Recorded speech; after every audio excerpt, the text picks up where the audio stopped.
അതെ, നീ പെട്ടെന്നൊന്ന് റെഡിയാവും. നമുക്ക് ഈ സന്തോഷം ഒന്ന് അടിച്ചു പൊളിക്കണ്ടേ? ഞാനിത് അങ്ങോട്ട് പറയാൻ വരുമായിരുന്നു. ഏതെങ്കിലും ഒരു 5 സ്റ്റാർ ഹോട്ടലിൽ പോയി നമുക്ക് ഡിന്നർ കഴിക്കാം. എന്ത് പറഞ്ഞാലും നിനക്ക് 5 സ്റ്റാറും 7 സ്റ്റാറും ഒക്കെ ഉള്ളൂ പുറത്തുനിന്ന് ഫുഡ് കഴിക്കാൻ. പക്ഷെ അതിനു മുമ്പ് നമുക്കൊന്ന് ചുറ്റിയടിക്കണ്ടേ? ഉണ്ണിയേട്ടൻ എങ്ങോട്ടാ പോണ്ടെന്ന് വെച്ചാ പറഞ്ഞോ, അവിടെയൊക്കെ ഞാൻ വന്നോളാം.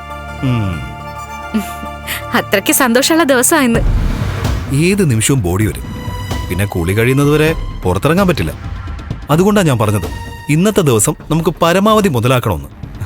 നമ്മൾ അങ്ങോട്ട് പുറപ്പെടുമ്പോ ആംബുലൻസ് വരുമായിരിക്കോ? ഏയ്, അങ്ങനെയൊന്നും വരില്ല. ആളെ ഐഡന്റിഫൈ ചെയ്തു കഴിഞ്ഞാൽ അവരിങ്ങോട്ട് വിളിക്കും. അത് കഴിഞ്ഞ് ബോഡി കൊണ്ടുവരൂ. ഒരുത്തിക്ക് ആദ്യം തുടങ്ങി കാണും.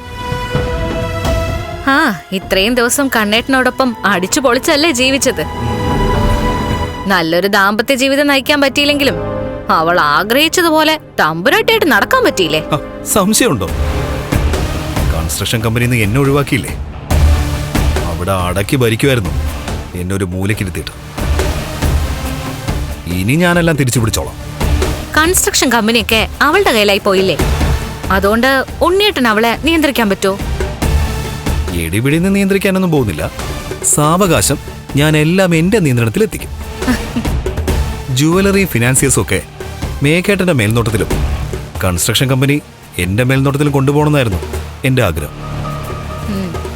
അതിലാണ് നിന്റെ ചേച്ചി വന്നതോടെ തടയിട്ടത്. മേഘേട്ടന് ജ്വല്ലറി മാത്രം കൊടുത്താ പോരെ? ഫൈനാൻസേഴ്സും കൺസ്ട്രക്ഷൻ കമ്പനിയും ഉണ്ണിയേട്ടൻ എന്നെ നോക്കി നടത്തിക്കൂടെ? മഞ്ജു എന്റെ പെങ്ങളാണ്. അവൾക്ക് അർഹതപ്പെട്ടത് കൊടുക്കാതിരിക്കാൻ പറ്റില്ല. പിന്നെ മേഘേട്ടൻ സ്വത്തിന്റെ കാര്യത്തിൽ അത്ര പുണ്യാളൊന്നുമല്ല.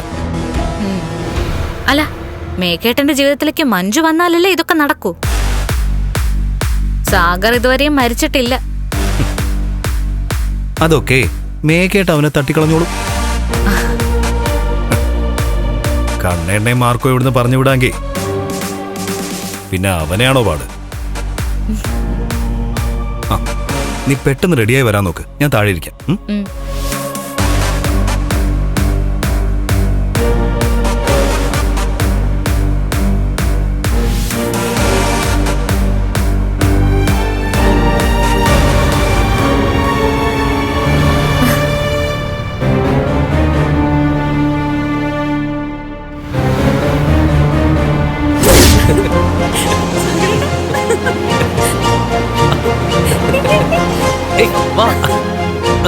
മഞ്ജു, പേടിക്കണ്ട.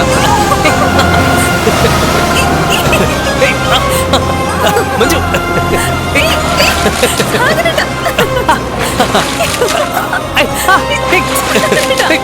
മഞ്ജു, ഇനി കണ്ണേട്ടിനും എടുത്തിക്കും ഇതുപോലെ കൈപിടിച്ച് കോർത്ത് നടക്കാൻ പറ്റുമല്ലേ? ഉറപ്പായിട്ടും. പക്ഷേ ഇവിടെ പറ്റില്ല. ഈ നാട് വിട്ട് മറ്റേതെങ്കിലും കടൽ തീരത്ത് പോണം. അതുകൊണ്ടല്ലേ അവര് മൂന്നാർ പോകാൻ പോകുന്നേ. അവിടെ കടലില്ലല്ലോ. കടലില്ലെങ്കിലും പ്രകൃതി അനുഗ്രഹിച്ച സ്ഥലമല്ലേ. എന്നെയും ഇപ്പൊ ആരും കാണാൻ പാടില്ല. നമ്മുടെ ശത്രുക്കളുടെ കണ്ണില് ഞാനിപ്പോഴും സീരിയസ് ആയിട്ട് ഹോസ്പിറ്റലില്ല. പിന്നെ നീ 2-3 ദിവസം ഒറ്റയ്ക്കിരുന്ന് ബോറടിച്ചല്ലേ, അതുകൊണ്ടാ ഞാൻ ഇങ്ങോട്ടേക്ക് വരാന്ന് കരുതിയത്. ഇല്ല, ഞാൻ പറഞ്ഞില്ലേ 1-2 ദിവസമായിട്ട് എനിക്ക് ഒരു ബോറിങ്ങും ഇല്ലായിരുന്നു. ഏട്ടത്തി കൂടെ ഉണ്ടായിരുന്നതുകൊണ്ട് ഞാൻ ഹാപ്പി ആയിരുന്നു.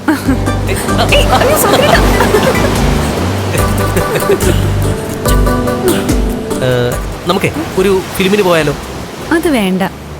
സിനിമാ തിയേറ്ററില് ആരെങ്കിലും പരിചയക്കാരെ കാണാതിരിക്കില്ല. ആ മേഘനും അവന്റെ കൂട്ടുകാരും ഒക്കെ കറങ്ങി നടക്കുന്ന സ്ഥലമാ. തൂണിനെ ഭയക്കുന്ന ഒരുത്തനാ മേഘൻ. അതുകൊണ്ട് പടം കാണാനല്ലെങ്കിലും വെറുതെ എങ്കിലും AC തിയേറ്ററിൽ കയറി ഇരുന്ന് കളയും. അതിനകത്ത് കയറിയിരുന്ന് മദ്യപിക്കുകയും ചെയ്യും. എനിക്കത് അനുഭവമുള്ളതാ. അന്ന് രണ്ടാളും ഒന്നിച്ചായിരിക്കും മദ്യപിച്ചത്. നമുക്കേ കുറച്ചുകൂടെ ഉള്ളിലേക്ക് ഇറങ്ങാം. അയ്യോ, അത് വേണ്ട, എനിക്ക് പേടിയാ. ഞാനല്ലേ കൂടെയുള്ളത്, വാ. അയ്യോ, വേണ്ട. വാടോ.